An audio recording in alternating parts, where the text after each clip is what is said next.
March 19th, 1945.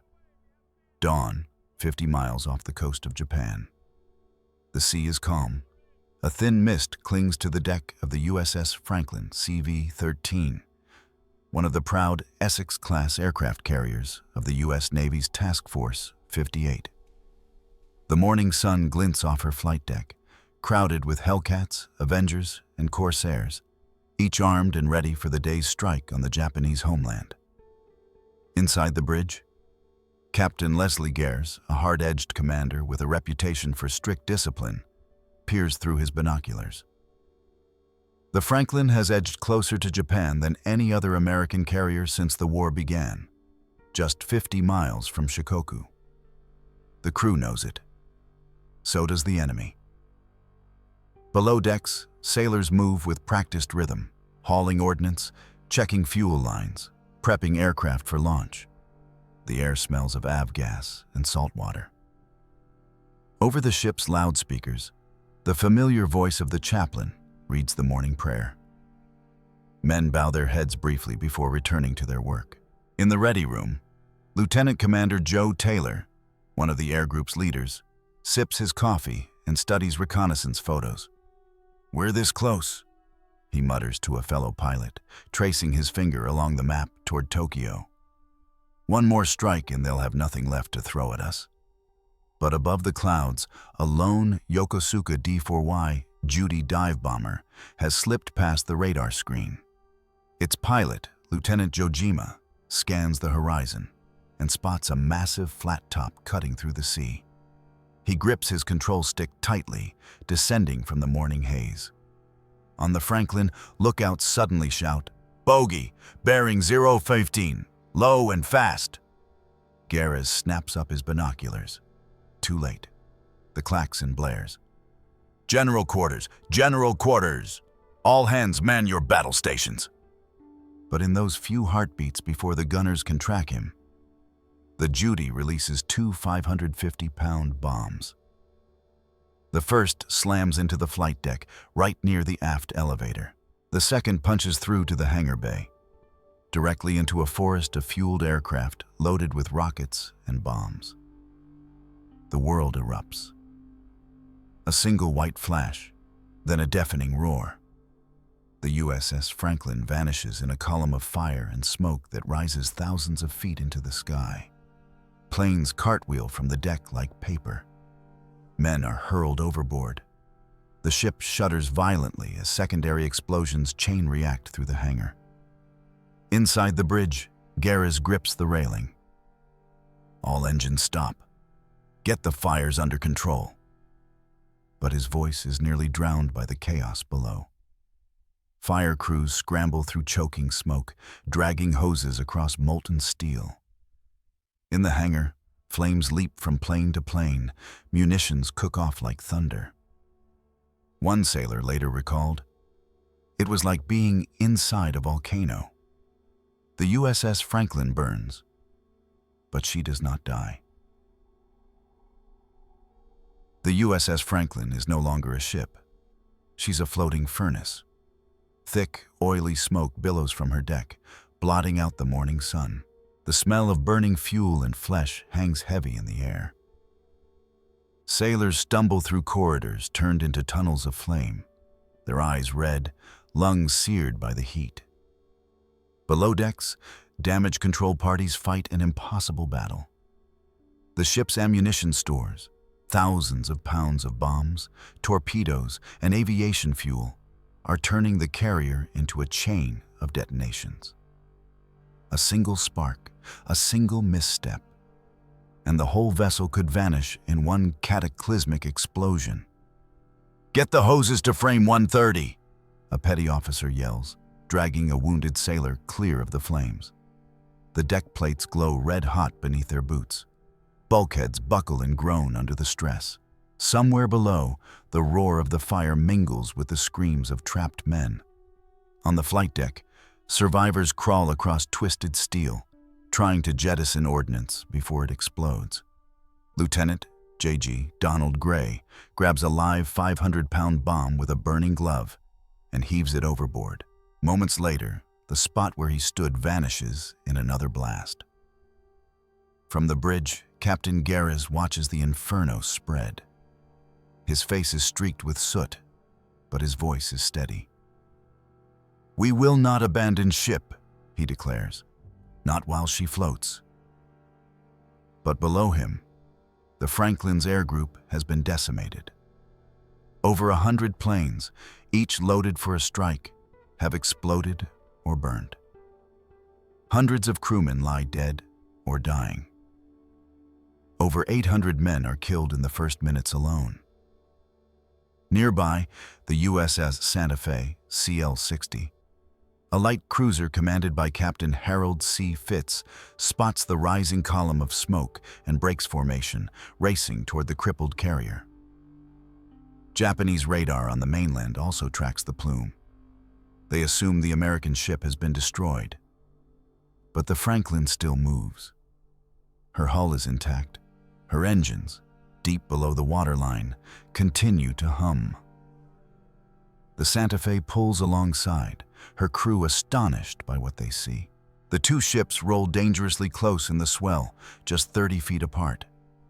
Santa Fe's sailors rig lines and cargo nets, pulling burned and battered men from the Franklin's deck. Flames lick at the rescue gear as stretcher after stretcher crosses the gap. A Santa Fe signalman radios to Gehres's bridge. "Do you wish to abandon ship?" Gehres's reply comes back instantly, terse, defiant. "Negative. The Franklin will remain afloat." Smoke and flame pour from the carrier's island tower. The heat is so intense that metal handrails glow.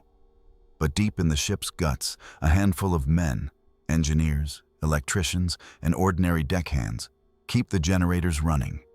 They feed the pumps, fight the flames, and vent the boilers. Every few minutes, another explosion tears through the hangar. The deck heaves upward. Men are thrown to their knees, yet they rise again, dragging hoses, sealing bulkheads, closing watertight doors. Up on the bridge, Gehres wipes the sweat from his brow and looks to the east, toward Japan. He knows the enemy could strike again at any moment. "Keep her pointed west," he orders. "We're going home." By midday, the flames begin to wane. The crew's relentless effort is paying off. Pockets of fire still smolder, but the carrier remains upright, scarred, silent, but alive. Far above, Japanese spotters report the Franklin as destroyed. But the truth, carried on the horizon, is far more astonishing. The ship that should have died in minutes is still moving, still fighting, still defying fate itself. By late afternoon, the USS Franklin drifts alone, crippled, smoking, but afloat. Her flight deck is a wasteland of twisted metal and burned aircraft. The sea around her shimmers with a slick of oil and debris. Yet amid the ruin, movement returns. Men crawl from the blackened hatches, dazed and silent, blinking against the light. Below decks, the surviving damage control teams push deeper into the wreckage. The air is poison, a cocktail of smoke, fuel vapor, and steam. Flashlights cut through the haze, revealing what one sailor later called hell below the sea. Burned-out compartments, half-melted ladders, bodies floating in ankle-deep water. Chief Machinist's Mate Charles "Red" Baldwin leads his men through the engineering spaces. They find the boiler rooms intact, still running at partial power. Against all logic, the heart of the Franklin still beats. "We've got steam," Baldwin reports to the bridge through a barely functioning sound-powered phone. Captain Gehres hears the words and stiffens. Steam means movement. Movement means survival. He turns to his surviving officers. "Then we keep her alive. I don't care what it takes." On the main deck, volunteers form fire parties, dragging hoses through knee-deep pools of fuel. Some work barefoot, their shoes melted away hours earlier. The sound of explosions has finally stopped, replaced by the eerie hiss of steam and crackle of cooling metal. Nearby, Chaplain Joseph O'Callahan, a Jesuit priest serving as the ship's moral compass, walks calmly through the carnage, his white collar blackened by soot. He prays over the dead, comforts the wounded, and then joins the firefighting lines, passing buckets of water with blistered hands. When he sees a line of men falter, he shouts, "Come on, boys! There's life in her yet!" Later, witnesses would recall that his presence alone kept dozens from collapsing. On the Santa Fe, Captain Fitz orders every available man to assist in rescue and supply. Ammunition is jettisoned to lighten the cruiser's load as stretchers are hoisted across the perilous gap. Smoke pours over both decks, and still the work continues. By dusk, over 800 survivors have been transferred off the Franklin. Yet over 300 remain, refusing to leave. These are the engineers, electricians, and sailors who choose to stay aboard, knowing full well the ship might still explode beneath them. One seaman, William C. Knox, scribbles in his notebook, "If she's going down, I'm going with her. Nobody will say we let Big Ben die." Through the night, the crew fights exhaustion and fear. Every compartment is checked, every smoldering corner soaked. Somewhere in the blackness, the faint thrum of machinery begins to rise again. At 2300 hours, a cheer echoes through the bridge. Power restored to the engines. It's faint, flickering, but it's life. The Franklin, the ship that should have been on the ocean floor, begins to turn slowly into the wind.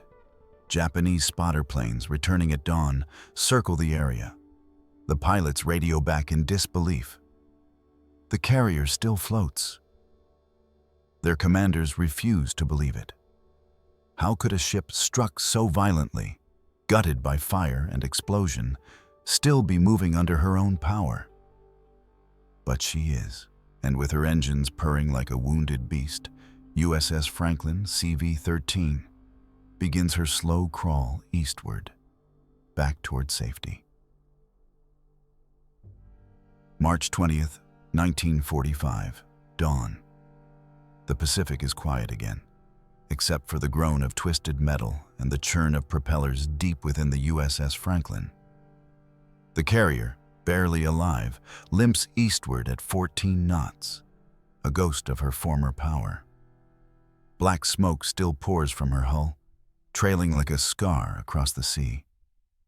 On the bridge, Captain Leslie Gehres stares out over the smoldering deck. His jaw is tight, his uniform soaked with sweat and grime. Around him, the surviving officers move like shadows, every step measured, every decision life or death. The ship's communication lines are half dead. Orders are relayed by runners darting through corridors still hot to the touch. Down below, in the engine rooms, the miracle continues. Against all odds, the ship's turbines hum, coaxed back to life by a skeleton crew of grease-streaked machinists and electricians. Steam pressure holds steady. The ship, this battered hulk, is moving under her own power. Above, Captain Fitz and the crew of the USS Santa Fe stand guard, circling like a shepherd around its wounded lamb. Every few minutes, Fitz glances through his binoculars and mutters, "She's still up. By God, she's still up."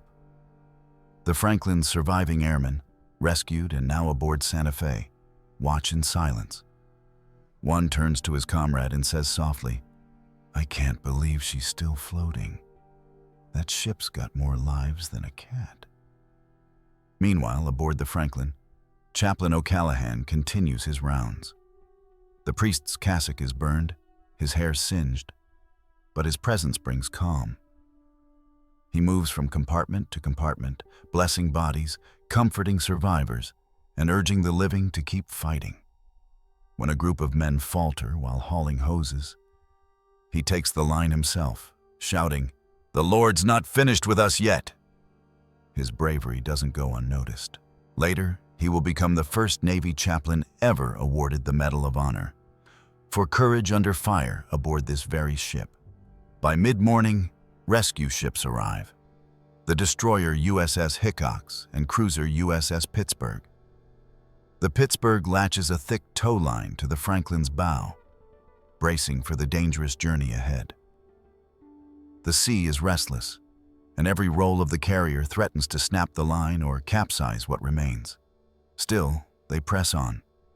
The Japanese mainland lies behind them, and with it, the danger of renewed air attacks. Yet, no enemy aircraft appear. To the Japanese, the Franklin is already dead, a smoking ruin swallowed by the sea. For the men aboard, survival becomes a quiet act of defiance. They scrub decks, patch hull plates, tend the wounded. Every clang of hammer on steel is a heartbeat, a promise that the Big Ben refuses to die. At night, the ocean glows faintly with reflected firelight from the still smoldering wreckage. Men sleep on the open deck, wrapped in blankets, too exhausted to dream.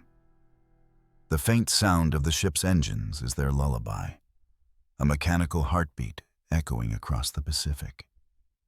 When dawn breaks again, the Franklin is 200 miles from Japan. She has weathered the unthinkable. Admiral Mark Mitcher, commanding the Fast Carrier Task Force, receives the radio report and can hardly believe it. Franklin still afloat, underway, survivors aboard, fires contained. The message spreads through the fleet like a spark. Men on distant ships stop their work, look eastward, and shake their heads in awe. For the Japanese, the sight of the blackened silhouette on the horizon, still moving, becomes a symbol of confusion and disbelief. Pilots who had claimed her destruction now face court-martials for false reports. And for the men aboard the Franklin, the realization begins to sink in. They have done the impossible.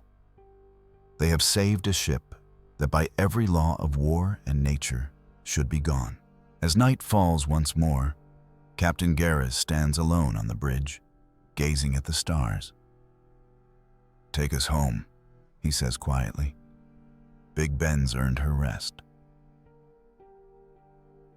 March 24th, 1945, 5 days after the attack.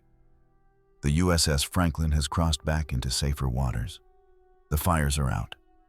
The dead have been laid in rows on the hangar deck, covered with flags and blankets. The sea air smells of salt and oil. But for the first time in days, not smoke. The Pittsburgh still holds the tow line, guiding the broken carrier east toward Ulithi Atoll, the Navy's forward base in the Pacific. She tows slowly, like a mother pulling her wounded child, through a field of calm blue water. From above, the Franklin looks half destroyed, her flight deck warped and cratered, her island tower scorched black. But her hull still gleams with stubborn defiance. Against all expectations, the ship's integrity holds. The crew, gaunt, bandaged, and soot-stained, moves across the deck with quiet pride. They have earned a new name among the fleet: the ship that wouldn't die. As the Franklin approaches Ulithi, sailors from dozens of other ships line the rails to watch. Silence spreads across the anchorage as the battered carrier is towed past. Flags at half-mast, guns still pointed skyward, her deck scarred like a battlefield. Even hardened veterans of Leyte Gulf and Okinawa whisper in awe. "That ship shouldn't be here," one destroyer captain murmurs. "No," another replies, "but she is." When the Franklin finally anchors, Admiral Raymond Spruance sends a simple message. "To the officers and men of the USS Franklin, your courage and devotion will stand as a monument in the history of naval warfare." In total, 724 men are dead or missing, with over 250 wounded, one of the highest casualty tolls suffered by a single U.S. ship during the war. And yet, her survival becomes a symbol of what the Navy calls controlled fury, discipline and heroism under conditions no ship was meant to endure. Captain Leslie Gehres, though criticized later for his stern leadership and controversial decisions during the crisis, remains unbroken in his belief that refusing to abandon ship saved the Franklin. His crew's sacrifice and their impossible triumph would become legend. In April 1945, the Franklin reaches Pearl Harbor under her own power. The scars of fire still mar her decks, but her flag flies proudly. Newsreels show her limp into port as sailors cheer from the docks. Headlines across America call her survival a miracle of the Pacific. The Japanese, too, take notice. Post-war interrogation of Japanese officers reveals that several believed the Franklin had been sunk beyond repair. When shown photographs of her return, one admiral reportedly muttered, "Impossible. She was finished. She must have been raised from the dead." For the men who lived it, the Franklin's story was not about metal or machines. It was about willpower. The will to keep fighting when the world burns around you. The will to hold the line, even when the sea itself seems to want your ship. In the years that followed, the USS Franklin never returned to combat. She was repaired, decommissioned in 1947, and eventually scrapped. Her steel melted down, her decks silent. But her name lives on, carved into history as the embodiment of survival against all odds. The Franklin's crew would carry those memories for the rest of their lives. The deafening explosions, the choking smoke, the sight of their ship rising through flame and fury, refusing to yield. And so the story of Big Ben, the ship that burned, bled, and would not die, became a testament to every sailor who ever looked death in the face and said, "Not today." If you believe stories like the USS Franklin are more than history, if you believe their lessons in courage, sacrifice, and the unbreakable will of men at war, then subscribe and join us. Together, we'll keep these voices from fading and bring the battles, the heroes, and the untold moments of World War II back to life.